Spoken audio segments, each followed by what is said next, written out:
Well, good morning, majestic royal camp of blackness. Hope everyone is vibing on a high. Listen,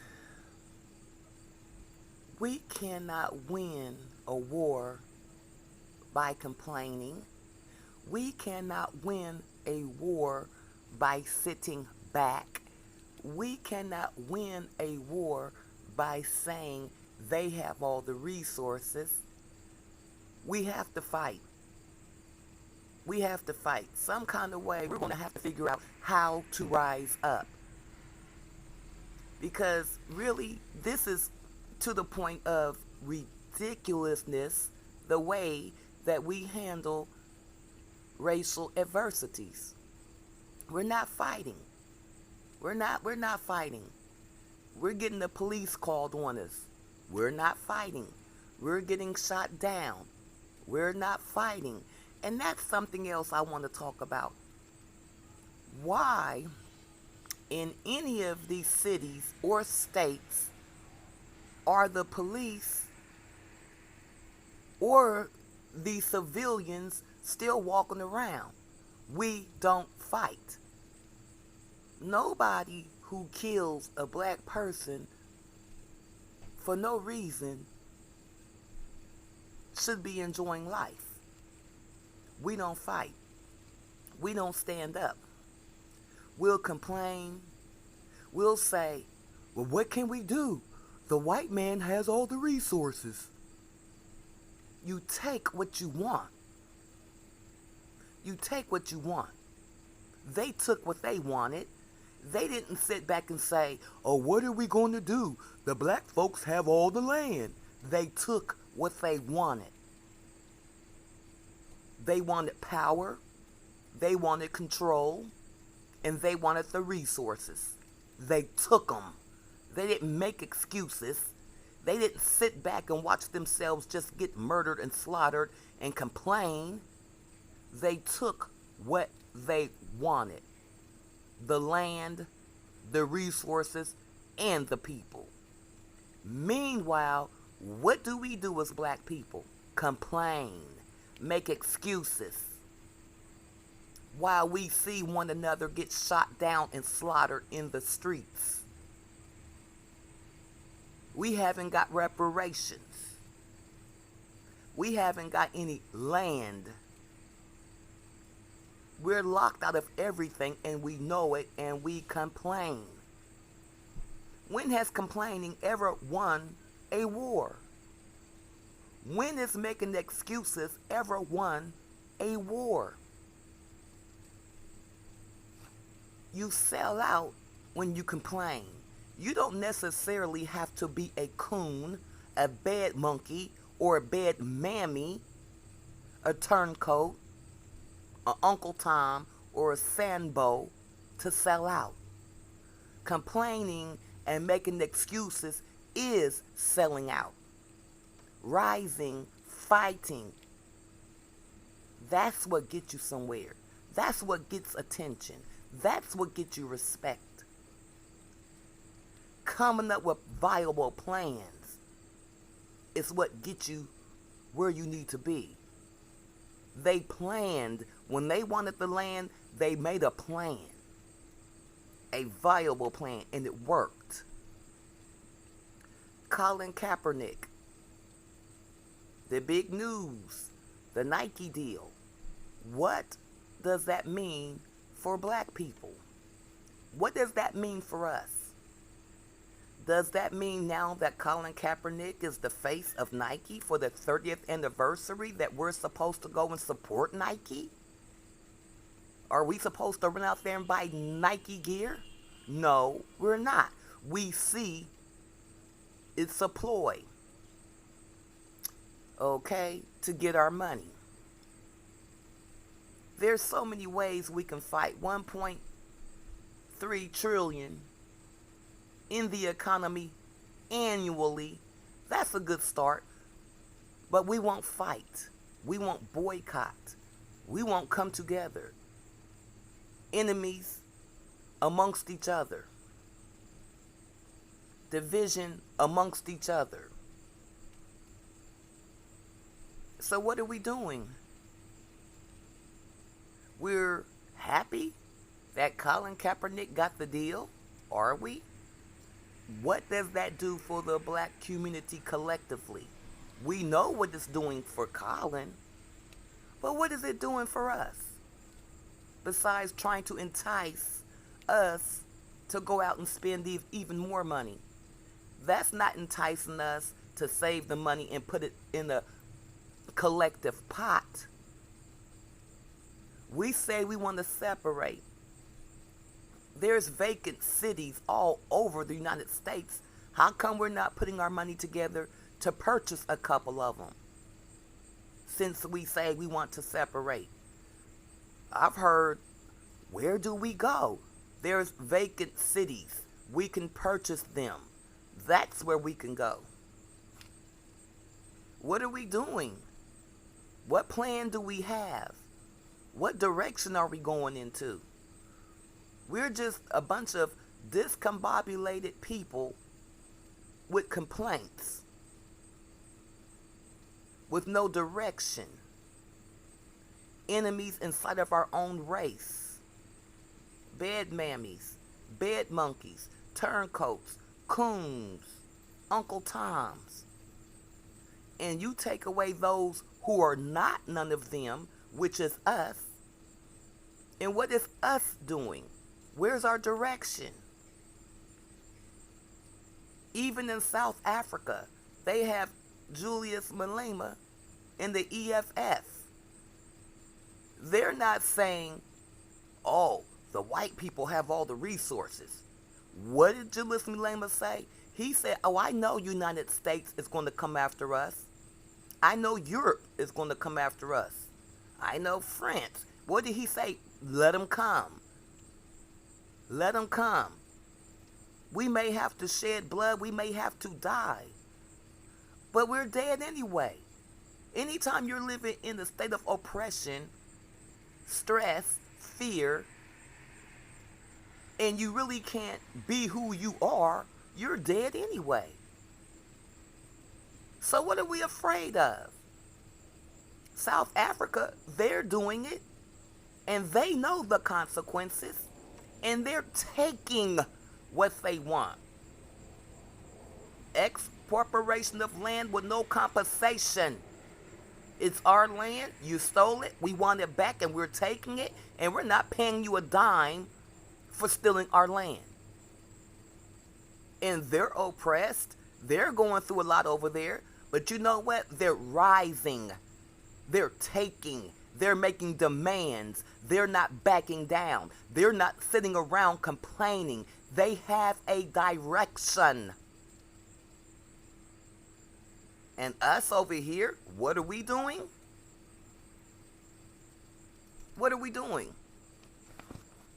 Complaining. Investing our income into things that's not going to bring us prosperity. Swirling, cooning. We're not doing anything. We don't even have a code. We don't even have a code. We can't even establish something as simple as a code. We have coons running amok in the community, swirlers, bed mammies, bed monkeys. There's no code. No code. No racial code. No pride. No self-respect. No black allegiance. We're just running amok, making every excuse not to uprise. We know they have a military. So what? We know they have resources. So what? And we're going to let that be the reason that we just sit idle and complain? Take what you want. We want freedom. That's our God-given right. That's our right. And we're acting like it's somebody else who can give it to us. Take what you want. Nobody can give you rights and freedom. They're yours. If somebody comes over and steal your car, you're going to try to get your car back. You're not going to make excuses and say, well, dag, he belongs to the Crips, so I'm just going to go ahead and buy another car. No, you're going to get your car back. If somebody breaks in your house and steals your flat screen and you know where your flat screen is, you're going to get your flat screen back. Well, if this is our freedom and we feel like they stole our freedom, we won't fight for this, but we'll go retrieve a car. We'll retrieve a flat screen TV, but we are too cowardly to retrieve our freedom? Bullshit. We are going to have to just go for broke, baby. It's just time to go for broke. Because this complaining and sitting back and not doing anything and not having a code and not having a direction, not having a plan, spending all our money into an economy that we know hates us, buying frivolous shit, not putting our money together to try to buy a couple of cities so we can regroup and come up with a viable plan. We can't even get a code, let alone a plan. At this point, the whole world knows we are a ridiculous race.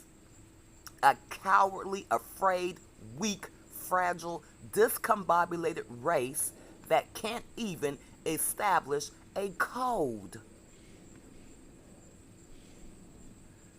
Can't even establish a plan of direction.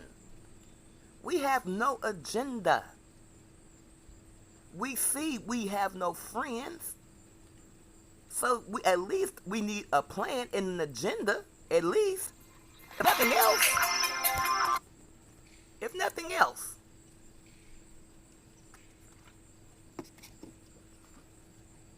So,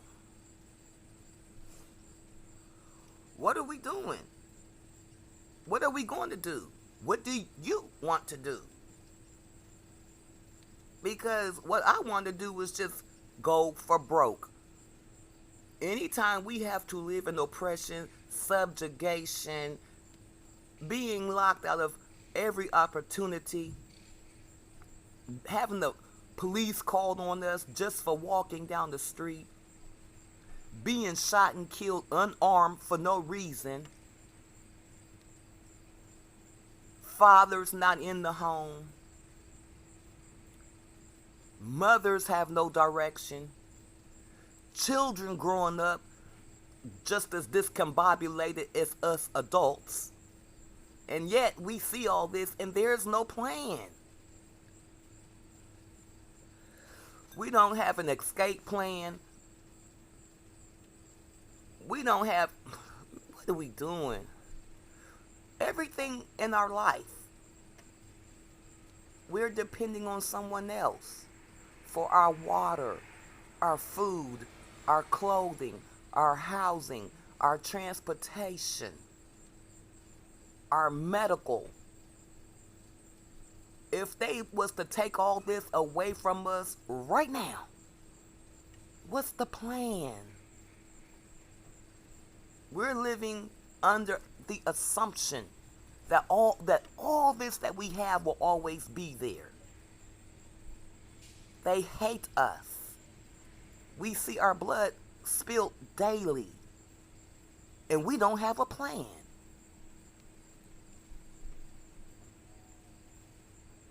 We see videos daily of the disrespect and disregard for our life, for our very existence, and we don't have a plan.